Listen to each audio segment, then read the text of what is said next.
Tom Jones is the boy from Pontypridd in Wales who ended up in Las Vegas, where he was bigger than Elvis. He always kept the Welshness. He stayed married to the Welsh wife he married when he was 16, and he encouraged him to get a move on and make a living. He was someone who was very easy to talk to, very easy in himself.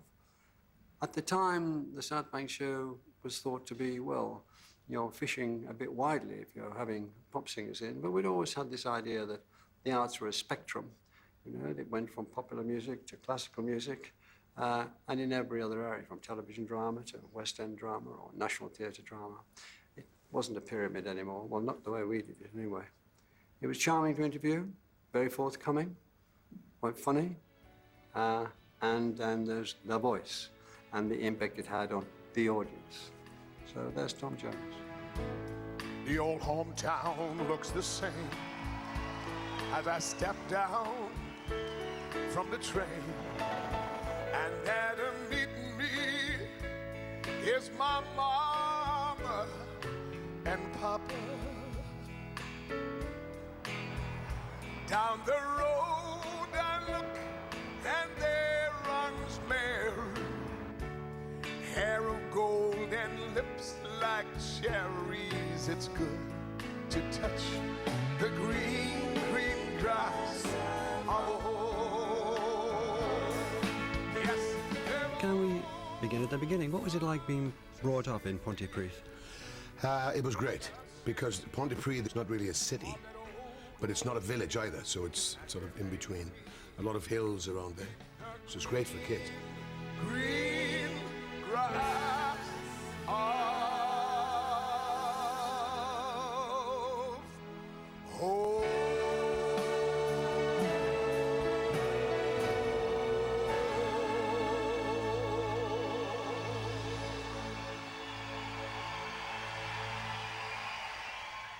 It was a traditional working-class background. Your father worked in the coal mines. What do you think you got out of that particular part of your background? Values. I think that's where you get your values from when you're growing up, no matter where it is. You know, I think it stays with you for the rest of your life. So with me, it was my father was a coal miner, but he always worked. So we would never, you know, we always had food on the table and clothes on our back, and we had our own house. I didn't really want to leave. It was just that I knew that if I wanted to become a professional singer, that I would have to go to London. But does the Welsh business, the business of being Welsh, has it mattered to you throughout your life? Yeah, yeah. That's what he always says about Wales, especially. That, you know, I go back there for a reality check. If we get an argument, it's usually because if too late at night and too much drinking. It's always, the threat was always, I'm going to Wales, that's it. One night, somewhere in Argentina, he said, what time's the next playing out? I've got to go back to Wales. Give me one reason to stay here, and I'll turn right back around. Yes. Give me one reason to stay here, and I'll turn right back around. Well, I don't want to leave you lonely, but you got to make me change my mind. He does have probably the strongest voice in sheer volume and force of any of the great British stars. Give me just one reason why. He makes more of a note than just the note. He'll twist it, he'll bend it, he'll give it such expression. And it makes his versions of songs that have already been done worth listening to.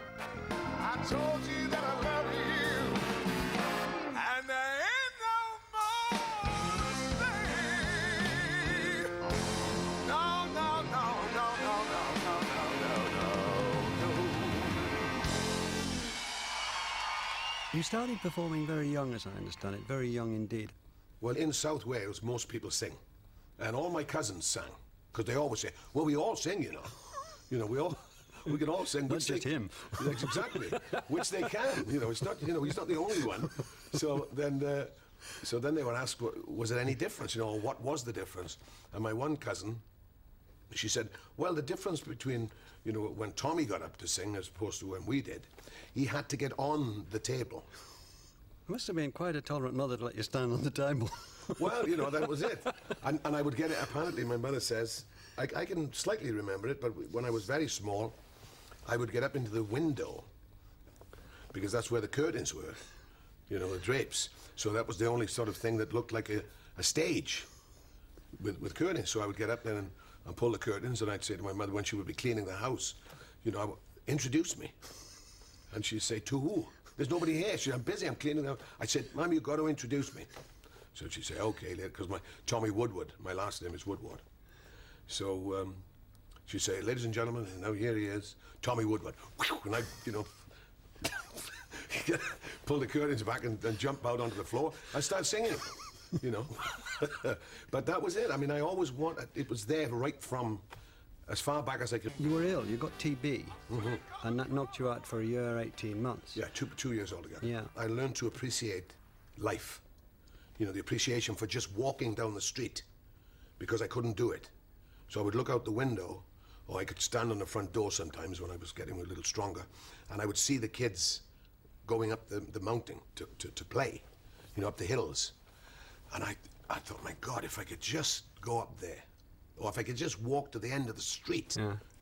So I thought, when I get out of bed, when I'll be able to walk again, I will never complain about anything again as long as Help yourself to the love in my heart. Your smile is opened up the door. I left school at 15 Yeah. and got married when I was 16. And the marriage has endured to this day. Yeah. Yeah. Yeah. So what did that do for you, again, being a married man at such a young age? And then let's really start to live. It gave me strength and responsibility. I loved my father, and I loved the way he lived, because he was strong, and there was a very manly thing about it. So to me, getting married was manly. When you left school, had you already the ambition that somehow or other you were going to be a singer? Yes. My friends used to say, you know, you're going to be a star. And I said, yeah. You know, I thought that's what was going to happen. Started to sing in the local club, the Wood Road Club, because it's on the Wood Road. So Wood Road Non-Political Club, which all my family went to. The chairman there, somebody didn't show up, and he said, if you want to get your guitar and sing a few songs, I'll give you £1. So that was 1957. So I ran home, which was just up the street, came back with my guitar and sang about 5 or 6 songs, and he gave me £1. So I thought, well, and everybody loved it. So that's what gave me the idea then of going around working. Friday in Pontypridd is boys' night out.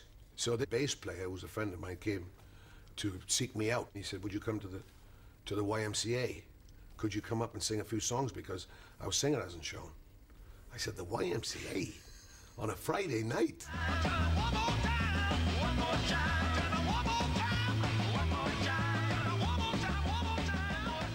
So that's what I was with when Gordon Mills finally saw me. Mills decided that you were going to be a great singer and went off to London with you to get your contract, Yep. just like that. Yep. And he wrote your first massive hit, which you still sing. It's not unusual. Yeah. It's not unusual to be loved by anyone. It's not unusual to have fun with anyone. Or when I see you hanging about with anyone, it's not unusual to see me cry. I wanna die. I knew this song was a hit.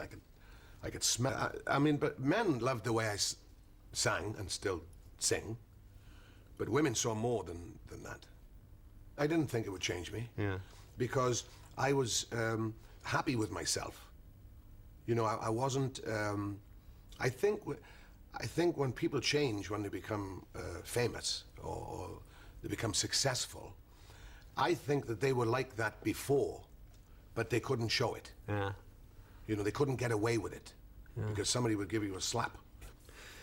But some of it was fairly mind-turning stuff. I mean, Elvis Presley is on record several times quoted, written, that he admired you enormously. You were one of the very few singers, I don't know whether he said about any other contemporary actually, but that he, like your voice, he used to ring up radio stations requesting that they play your records. What did you make of him? Well, I mean, when I first met him, he was Elvis Presley. You know, I mean, Couldn't get... no, it was Elvis. You know, I mean, so because I was a teenager in the 50s. I will spend my whole life through And Elvis was the king of rock and roll. loving you. So anybody that wanted to become a singer, Elvis was the one. You had to swallow Presley. Yeah, so then I was in 1965 meeting this man, and he was asking to meet me, and he's walking towards me, and I had my third single out then, With These Hands. With these hands, I will cling to you. And he was singing it. And I thought, this is like a dream here. Elvis Presley is walking towards me, you know, singing, with his hand, you know, and he was giving it all that. And I thought, this is like a bloody dream, this. Then I'm walking in Memphis. I was walking with my feet 10 feet off of Bill, walking in Memphis. Well, do you really feel the way I feel? Saw the ghost of Elvis down on Union Avenue. I followed him up to the gates of Graceland, and I watched him walk right through. It was Las Vegas where Elvis then came to see him on a regular basis, starting in the late 60s.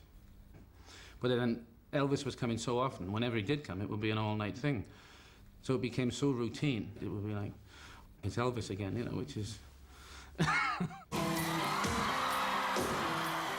What attracted you to Las Vegas? You became a bit of a fixture there, didn't you? Yeah, but it was the fact that that's where Frank Sinatra sang, and Elvis Presley. The big singers in America were in Vegas.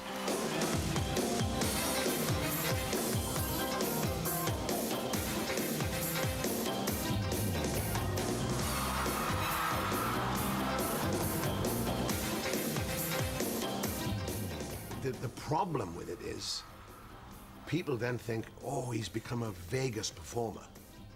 You know, he's gone Vegas. What did that mean, do you think? Because that was a time when the sex symbol thing became even stronger, didn't it? And women throwing their knickers on the stage. It became a very strong part of your image. Yeah. Did the extent of it surprise you? Not really.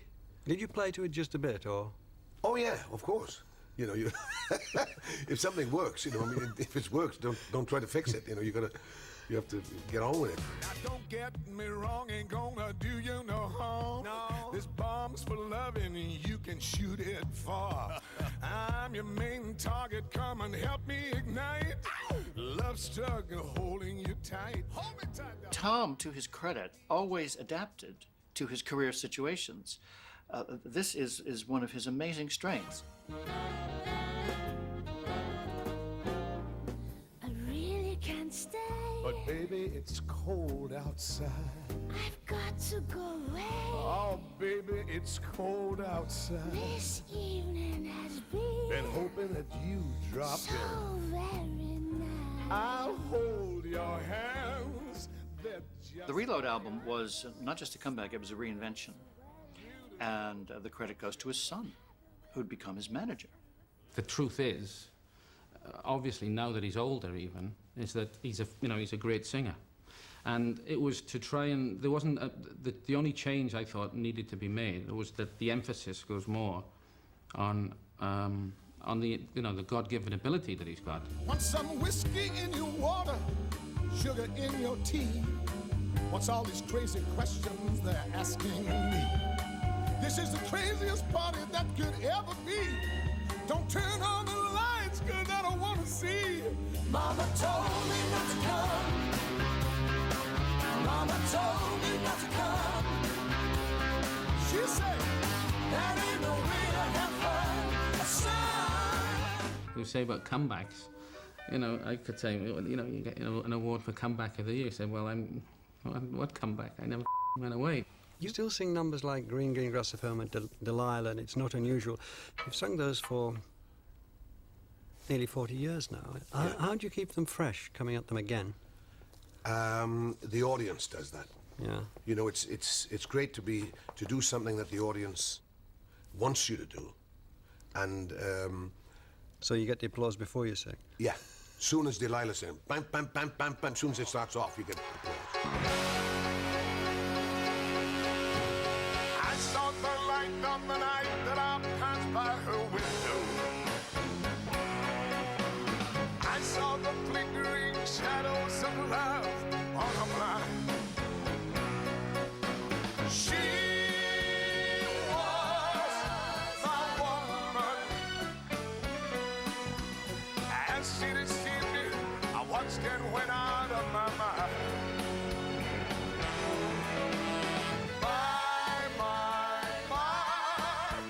Delilah. All together now. Why, Delilah? I mean, here you are at 60, you're having perhaps what could be one of the biggest successes of your career, and you've had successes throughout. Have you any answer to the question, why has your career continued at such a high level for so long? I think my vocal ability and the love of it, you know, the passion, is still as strong now as it ever was. I haven't lost the passion for it. And I think some singers do. You know, they lose that fire. It's... You just want to get out there and sing? Yeah, I have to do it. In fact, I have to stop myself from singing if I go to a club. You know, it's... Will that man please stop singing? Exactly. You know, I've got to stop. I've got to stop myself because they ask me to get up. You see, and if the band is good, you know, if they got a good rhythm section there, I get up. And then when I'm up there, you know, I don't want to get off, and it's. Then the curtains open and you jump off the windowsill. Yeah. You're singing in the kitchen. Exactly. Thank you very much. My pleasure. It's not unusual to